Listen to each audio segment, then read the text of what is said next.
Halo semuanya, selamat datang di sesi bedah tuntas kita kali ini. Yuk, langsung aja kita mulai. Hari ini kita bakal membedah salah satu grup yang menurut saya paling kompetitif dan paling susah ditebak di turnamen ini. Grup D Piala Dunia 2026. Disinilah gaya bermain yang sangat kontras bakal saling beradu di panggung terbesar sepak bola. Jadi, buat kalian yang suka banget sama pertarungan taktik, analisis ini akan merangkum semua yang perlu kalian tahu. Hari ini kita punya rute yang padat. Kita mulai dari perkenalan grup, lalu masuk ke profil mendetail dari tiap tim, bedah analisis peluangnya, cek jadwal tandingnya, dan terakhir kita tutup dengan kesimpulan. Mari kita mulai. Oke, masuk ke bagian pertama, arenanya. Grup D ini bisa dibilang adalah medan tempur yang luar biasa seimbang. Kita punya sang tuan rumah Amerika Serikat yang bakal ditantang sama tim-tim berkarakter kuat. Ada Paraguay dari Amerika Selatan, wakil Asia yang super konsisten yaitu Australia, dan kuda hitam dari Eropa, Turki.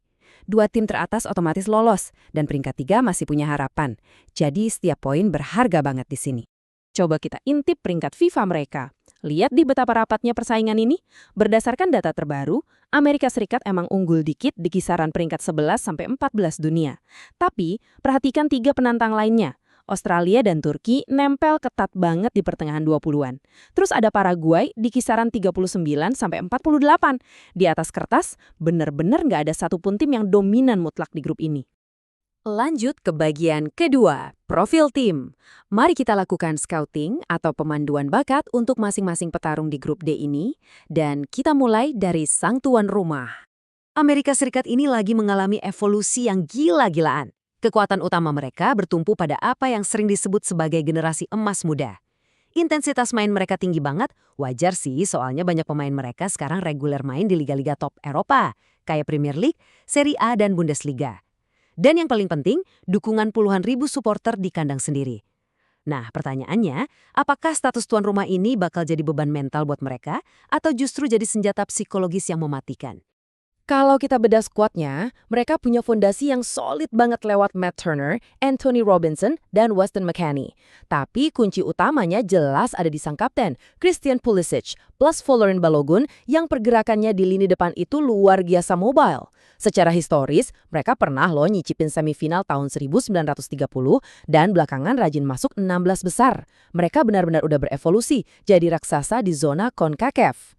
Sekarang kita beralih ke kutub yang berlawanan, Paraguay. Identitas mereka itu beda banget sama Amerika Serikat.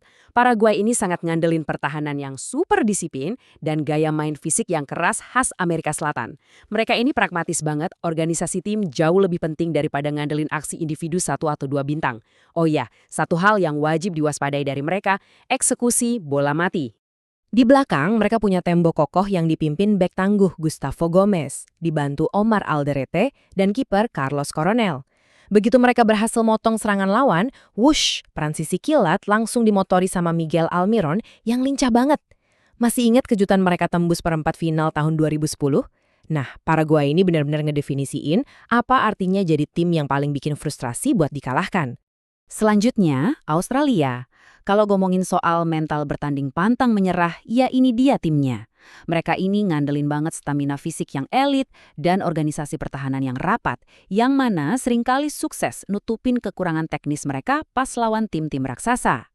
Pas mereka udah parkir rapat, hati-hati, serangan balik mereka terbukti sangat mematikan.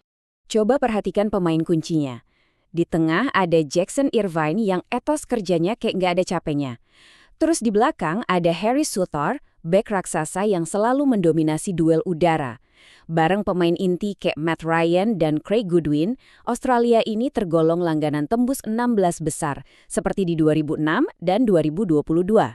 Jelas, mereka ini wakil Asia yang paling konsisten dan sama sekali nggak boleh diremehkan.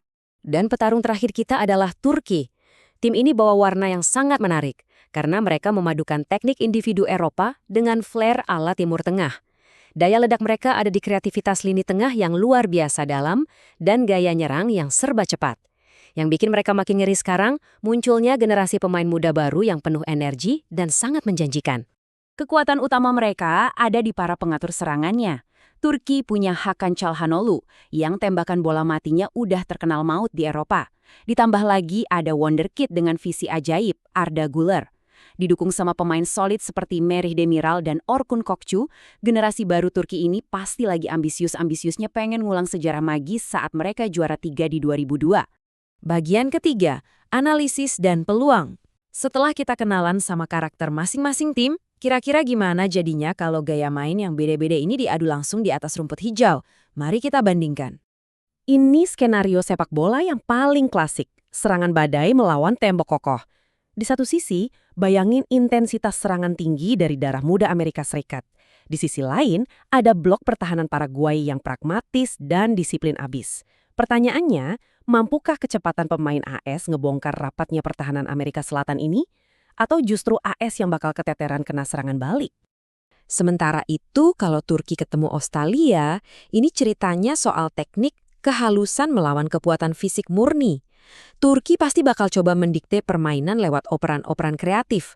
Sementara Australia bakal balas dengan lari terus-terusan dan pressing fisik yang keras. Ini bakal jadi ujian mental yang sesungguhnya buat para pemain teknis Turki saat menghadapi agresivitas Australia yang gak ada matinya. Jadi, apa kesimpulan dari dinamika grup ini? Berdasarkan analisis teknis tadi, Amerika Serikat sedikit lebih diunggulkan karena mereka punya kualitas kuat dan keunggulan main di rumah sendiri. Tapi Turki ngikut ketat sebagai penantang serius yang sangat mungkin mencuri posisi juara grup. Paraguay, mereka bakal jadi tim yang paling bikin frustrasi lawan. Dan Australia tetap memegang peran sebagai kuda hitam berbahaya yang siap menghukum siapapun yang lengah. Bagian keempat, jadwal pertandingan. Biar nggak kelewatan momen serunya, yuk kita cek kapan laga-laga krusial ini bakal dimainkan. Ini timeline yang wajib kalian catat. Turnamen untuk grup ini langsung dibuka dengan tensi tinggi di 12 Juni saat Amerika Serikat menjamu Paraguay. Besoknya, Australia langsung head-to-head sama Turki. Lanjut di pertengahan Juni ada putaran kedua. Dan puncaknya di akhir Juni.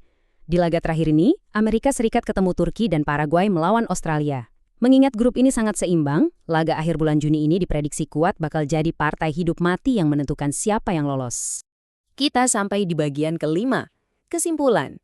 Mari kita tarik benang merah dari apa yang bikin grup D ini sayang banget buat dilewatkan. Intinya, grup D ini benar-benar menyuguhkan medan tempur yang sempurna seimbangnya.